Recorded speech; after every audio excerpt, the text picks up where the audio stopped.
Hi, it's Sandra. Welcome to another episode of Asexualized, My Asexual Life. This is a place to be for education about asexuality, all things asexual, and I share my own asexual life journey in order to help you in yours. If you haven't already subscribed, please hit the great big subscribe button right down below, right here, right now. Please hit that bell icon to get notified of every time I go live like now, post a new video, and don't forget to give this video a thumbs up as we go along if you're enjoying the content. Don't forget, today and throughout the whole of this month is APAM, hashtag APAM. So this whole month is Asexual Perspectives Awareness Month, and it's dedicated to celebrating our diversity across the asexual spectrum and our differences within it. It stems from this book that I created and published in 2017, which was called Asexual Perspectives, 47 asexual real life stories, love, life and sex, a celebration of asexual diversity. So it's got different chapters in the book, which is given over to different asexuals. So this book contains everything you've always wanted to ask an asexual but are afraid to ask them, such as about porn, masturbation, the difference between sexual desire and arousal, the difference between sexual attraction and sexual desire, if asexuals participate in BDSM despite no sex being involved, and what people really do think when they're asexual and in this highly sexualized world. So it's a really, really good read, and Asexual Perspectives Awareness Month, every day I'll be reading some bits from this book. So don't forget to keep listening, because I've got a really, really good episode all about you have the right to say no. If you don't know who I am Sandra Bellamy, founder of Asexualized Academy and founder of asexualise.com. So let's get stuck in, shall we? So this is Anne's story. So if you haven't got the book yet, please click down one of the links below, and you can go and grab your copy. Anne's story is a very powerful story, and the questions I've asked her, she's given really, really good answers to. So one of the things I loved was her advice, and this was a question I asked all the 47 asexuals in the book. So this question was, if you were to look back at your life, what advice would you have given a younger version of yourself in regard to asexuality? Her answer was this. Oh, thanks for the thumbs up, appreciate it.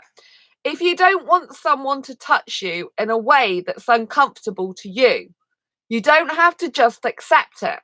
You're allowed to refuse and say no.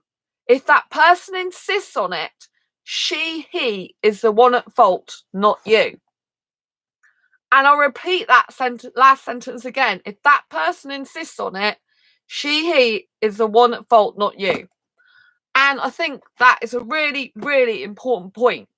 That if you say no to someone touching you in some way because you don't like it, you don't like them feeling you that way, you don't like them touching you, and you say no, and they make fun of you, they bully you, they harass you, they take the mick out of you, they be nasty to you, it's them that's got the problem, not you. Everyone has a human right to have their own boundaries in life, to have their own things that they like to do and not like to do, right? We all have our own boundaries, what we do, where we do and don't like to be touched. Some people don't care where they're touched. They could be touched all over their body, and I find that's very normal for a lot of sexual people, heterosexual guys, for example, that I come across. Like, usually if I'm dating a heterosexual guy, which I don't do very often, I'm kissing them, and there's certain places I don't want them to touch me, so I'll tell them. But usually the guy will go, oh, you can kiss me, touch me, do what you like to me all over my body. I don't mind. It's only you that might, is that way. And that's fine. If you're dating a heterosexual or bisexual, homosexual, pansexual, if you're dating a sexual and you're asexual who doesn't want sex, or you don't like to be touched in certain places, you have the right to say that. You don't want to be touched there. You don't like being touched there. You don't want to be touched there. It's your body at the end of the day, no one else's. And I think it's a really, really important to stress this. You have the right to say no. You have the right to say no to being touched in certain places. The right to saying no, you don't want to have sex. Now, with the last boyfriend I had, who was a British boyfriend, who I didn't know if I could be with a British guy again. He was a younger British guy, and there were some good things about the relationship. There were some things that ended up not being good. But, you know, I told him not to touch me in certain places I didn't like.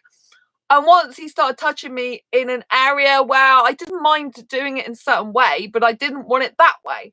And so I had to tell him, like, I don't like that. And at least I don't think I like that. Not from you. I'd rather do that to myself, not have some guy doing that to me. Even though you're my boyfriend, I just don't like it. I don't feel comfortable with it. So he stopped doing that. I mean, he pushed his luck in the fact that I said I don't like that in the first place, you know? So you got to be very careful, because a lot of sexuals will try and push their luck. They'll try and push your boundaries. They'll try and, you know, get you to do things that you may not necessarily want to do, or that you said no to. Now, sometimes in a relationship, you can change the boundaries. You might decide that, no, I don't want to be touched like this. But after you've been with the person 6 months, you might like them to touch you there. You might have changed your mind, and you do have the right to change your mind. It's not you being awkward. It's not you being silly or funny or weird or strange. It's just that maybe you trust the person more and have decided that you like that, because you don't mind it, you just feel that comfortable. Alternatively, you might find that someone's doing something to you, and you haven't, for fear of losing them, you haven't said anything to them, and you should have done. And they're not a mind reader, right? You just allowed them to invade your boundaries because you never put it there in the first place. So you have the right to change your mind and say, look, I don't like this anymore. It might change the relationship. It might end it even. But you've got to face that fear, you know? Maybe you can come to a compromise, maybe you can't, but you should never compromise yourself to the point where you're uncomfortable, unhappy, feeling disgusted, feeling miserable and ill and sick. That's not the way to have a relationship. If you don't want someone to do something, say so. It can be very difficult, though, I think, especially if you're asexual that hasn't been in a relationship before. You know, it might take you a while to find out your boundaries in a relationship, and you can explore them. You can say to the person you get into a relationship with, look, I'm not sure whether I like certain things or not. Can we try them out together? And I'll tell you whether I do or I don't. So that is another way of doing it. But remember, you have the right to say no at any time. Right to say no to being touched anywhere you don't want to be touched. It's your body at the end of the day. And another question I asked in the book, again, which Anne answered, is, can you tell me about a time when you've had to deal with intrusive questions or a difficult situation due to your asexuality and what happened? Well, being exceptionally fond of some of my female friends in my life got awkward, although having sex with them wasn't even a consideration. I've had a lot of people gossip about me at points in my life that connected to various bullying, hazing, various bullying/hazing incidents. But what really struck me is the last paragraph that she said. When a male acquaintance found out about my virginity, he immediately proposed having sex with him to solve the issue. When I showed a complete lack of enthusiasm for the idea, I was immediately branded as frigid and uptight and treated with scorn by him from that point on, which is basically not on, right? Like Anne concluded with the younger version advice, the younger version of herself, advice she would give to herself is you're allowed to refuse and say no. And if that person insists on it, it's them that has the problem. And so, if a person starts calling you frigid, start calling you names, starts being horrible to you, it's them that's got the problem, not you. And they are trying to make you feel bad, to force you to do something you don't want to do. They're trying to make you feel so bad about yourself. They're trying to make you feel so, like what you're doing is wrong, so that they can manipulate you into doing what they want you to do.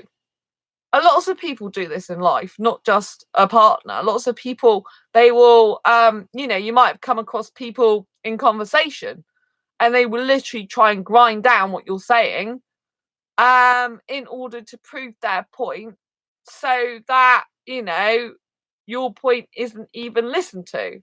People don't have to agree with you. They can just choose to have a completely different agreeing, different situation. But they can't say that what you feel you can't do, So, it's up to the individual at the end of the day who they want to touch their body, where they want their body to be touched, where they want their body to be allowed to be touched. And, no one should be telling you that you can't, there's something wrong with you if you don't have sex. No one should be telling you there's something wrong with you if you don't want to be touched. If that person wants someone who wants to be touched in that way, you don't, and they'll have to find someone else. I've had guys who like a lot of asexual guys that I've spoken to that have been interested in me, like all over the body touching. They want to feel my naked body. They want to suck my breasts. They want to touch my body. I'm not interested in that. I don't like that. I don't want that in my life, Whereas some other women might love that and adore that and be great and want them to touch and kiss and cuddle them and suck them and lick them everywhere, absolutely everywhere, So everyone has individual needs, individual likes, individual dislikes. Everyone has their own take on life. And I do appreciate that, I do appreciate that everyone's different.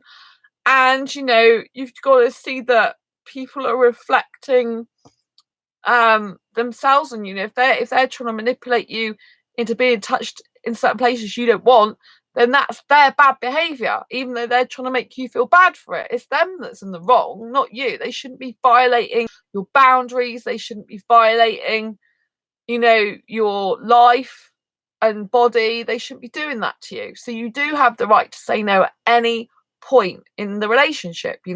Obviously, if you've allowed something to happen for months and months and months and you haven't said anything, then don't be surprised if they're going to be shocked.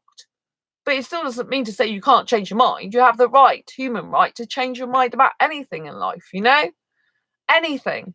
So remember always to say no to things you don't want. The problem is if you're coming from a weak place. So before you get into a relationship with anyone, it's really important that you love yourself first and foremost, that you come from the most strongest version and alive place of yourself, that you know what you want in your life, you know what you want in a relationship, you know what your needs are. Because if you know what your needs are in a relationship, if you know what your boundaries are, what you like and what you dislike categorically, then you should be able to align that with someone who wants a similar type of thing to you. But if you don't say what you like, what you need, what you really want, and you just let the person you're with do anything and everything to you, then it's going to cause you a lot of problems. Similarly, if there's stuff you really love and you're not telling your partner, you might be missing out on something. Your partner's not a mind reader.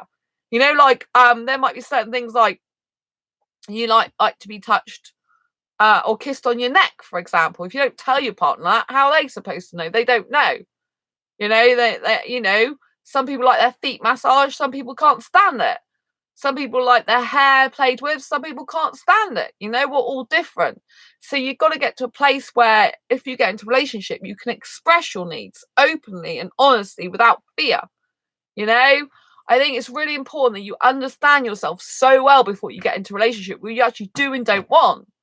It's no good like in one situation, so say I was like, it's no good being uncertain about what you want. So it's no good me doing something with someone when I really don't want to do it.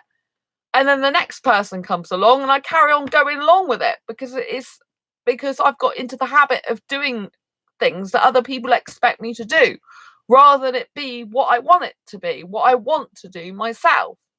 So you know what I mean? I don't want, if I don't want my breasts to be sucked, I don't want them to be sucked. You know what I mean? It's as simple as that. It's just the way it is, And so it's not going to change just because I get a different person if that's something I just don't like done to me. Obviously you might feel differently about certain people coming into your life, but you need to know what you like and don't like to start off with. There's some people in life and they're still not being their true authentic self. They're still just going with the flow of what anyone throws at them, what life throws at them, what everyone in society tells them to do, what the normal thing to do. And people are getting hurt. They're hurting themselves. They're not living their true life. They're being manipulated, they're being brainwashed, they're being controlled, they're being a product of conditioning from birth in many areas and aspects of their life. And they never know themselves. They're just going along with the tide and the flow, especially not to upset anyone. you might have noticed on this channel, I say things that some people wouldn't agree with. They'll be like, how can you dare say that? You know, how can you say stuff like that? Because I'm outspoken. I don't say everything on this channel that people want to hear all the time. I give you a different perspective of life. You can agree with it or you can disagree with it. I know there are probably plenty of people that disagree with it, but I know there's plenty of people these videos help as well, you know? And it's really important to understand your own boundaries, what you like and what you dislike, you know? And you can always say no. You can say no to watching me. You can switch me off if you want, not subscribe to me anymore. You can, you know, you can do what the heck you want in life. Similarly, you can say, oh, yeah, that person's got a different perspective. I haven't heard this before. You know, I must subscribe to her to hear more. So, yeah, I think it's really important to say no, you know, no to whatever you don't want to do in your life. Similarly, I don't think people should live in fear either. But when it's your body being touched, you know, I think you have to find out what's comfortable for you, you know, and you have to really trust a person. But if a person's making you feel bad about the fact you don't want to be touched in a certain place, then it's them who's being the bad person, not you. And, you know, if people are bullying you, harassing you, making fun of you or whatever because of your asexuality, then they're the ones with the problem, not you. They just can't handle asexuality. A lot of people, they can't handle it. They can't handle the concept of someone not having sex, not wanting sex, not needing sex. Blows their mind. It's like, panic, because they have been conditioned from a very early age at birth to believe that sex is part of an everyday, normal relationship. And that in order to have a loving, healthy, happy relationship, sex must be involved. Because if sex isn't involved, then the glue that binds the relationship together is defunct. It's simply not true. You know, for some people, yes, highly sexual people who need sex as a part of their relationship, it probably is the glue that binds them together and they need that in their life. But for someone who doesn't want, need, or has a desire for sex in the first place, it's not going to make you happy, is it? If you don't want something in the first place, shoving it down your throat ain't going to change your sexual orientation. It isn't going to make you happy. You know, you're not all of a sudden going, woo, you know, I've changed now. It's not like that. You know, I do believe it's good to try things that you're comfortable with trying. I do believe it's good to push through fears and boundaries as well. But with your consent, you know, not through unconsensual stuff. You know, I don't think anyone should be violating your rights. Anyone should be violating your boundaries. But you have to know what your boundaries are in the first place. Like I said, it can be really difficult. I think you have to, you know, if you've got some confusion about what you do and don't like in a relationship to start off with, you have to be honest and upfront with them. And you have to say to your partner, you know, like, I want to try this, but I'm not sure I like it. And I might like it on certain times and I might not like it in other times. It's the way I feel. You know, there were certain things that my ex did, my heterosexual ex that I was in a relationship with for years. And there was times when I liked certain things. You know, it felt okay. And there was other times, you know, like certain touching, certain places, other times it just like didn't feel quite right because it wasn't the right circumstances for it. You know, so just be aware of your own boundaries, what you like and what you don't like before you get into a relationship as much as possible. You know, and you always have the right to say no to anything when you're in a relationship. Remember, if someone tries to force you to have sex with them, even if you're in a relationship, it's still rape, you know, because it's having sex with you against your will. So you always have the right to say no. And they should respect you for that, not disrespect you, put you down, and be horrible about it. You know, that's not a good person for you. Don't be in a relationship with that type of person and go the other way. Run from them.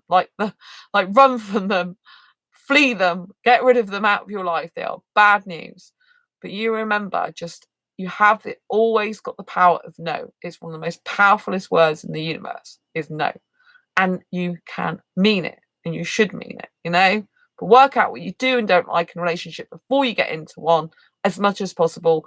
Then you can be ready for a relationship far more and not be so scared because you'll be strong in and of yourself. And if you want to try things out with a partner, that's fine. Just make them aware you want to try something out because you're not sure if you like it with them or not, because every person's different, you know? I could, you know, I've kissed, I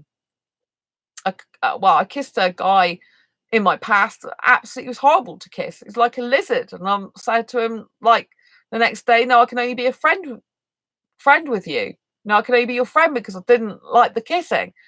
But, you know, there's other guys I've kissed that I've absolutely loved and adored kissing with. You know, so sometimes you have to try something out with certain people to know whether you actually like it or not, you know, to know if it feels good or right. But you still have the right to say no afterwards if it's not for you. You know, it'd be good if you could say to them up front, you know, I'm not sure if this is going to work. Let's try it out. Because, you know, and only if the person wants to try it out and accepts that and happy to do that, should you go ahead, you know? You don't want the other person resenting you or them feeling like bad because they might not want to even try that with you. They might be pushing over their boundary, crossing a line. So, you know, they have the right to say no as much as you have the right to say no. And you have to understand that what you don't want to do is get in a relationship with someone who's saying no as well to manipulate you. So whereas you always have the right to say no to your own body being touched in certain places, no to sex you don't want, no to whatever you don't want in your life, you have to also understand that certain people in relationships use no as a weapon against you. So, for example, if I date a heterosexual guy and he might refrain on purpose from kissing me because he wants to have sex with me. So he might say, no, I won't kiss you anymore because you're not having sex with me. And that is manipulation again. On the flip side, he's withholding kissing me on purpose so I have sex with him to get my kissing. So do you see how this can work? So you've got to be very careful. You have the right to say no, they have the right to say no. But if you think someone's saying no as a form of manipulating you, you have the right to walk away from them. You know, you have the right to walk away, and just always remember that. Always remember it. You have a choice to be with someone, not be with someone. You know, it's hard sometimes if you really love them and care about them, if you really want to be with them. But if they're no good for you, you have to leave them. You have to go from their life because it's not worth it. They'll upset you. They could wreck your confidence and self-esteem, and it's no good for you. So if a person starts being horrible, either they don't listen to you saying no, they make fun of you, they be horrible to you, then they're the ones that are the bad people, not you. If they equally decide to manipulate you and withhold something in order to get what they want and say, no, you're not having this, no, you're not having that, in order to manipulate you and push you into doing things that they want you to do that you don't want to do, you have the right to say no to that and walk away too, right? Okay, so always know that you can say no and walk away. I hope this video has been useful, helpful, insightful in some way. If it has, please give it a thumbs up. Please subscribe down below. I'd really love you to be part of this community. Please hit the bell icon so get notified of every time I go live now or post a new video. And don't forget to give this video a thumbs up if you're enjoying the content as we go along. Until next time, embrace your quirky and each other's happy international. Whoops, what was I going to say? International? Well, it is international, isn't it? Asexual Perspectives Awareness Month. And have hashtag APAM. Use hashtag APAM in your tweets to show me how you're celebrating your asexuality and all the wonderful differences across our asexual spectrum. So until next time, embrace your country. What am I saying tonight? Embrace your country, embrace your quirky and your country and everyone else's country, because we're all in this together. Embrace your quirky and each other's, and I will see you on the next video or live stream. Happy Asexual Perspectives Awareness Month, Day 2. Bye!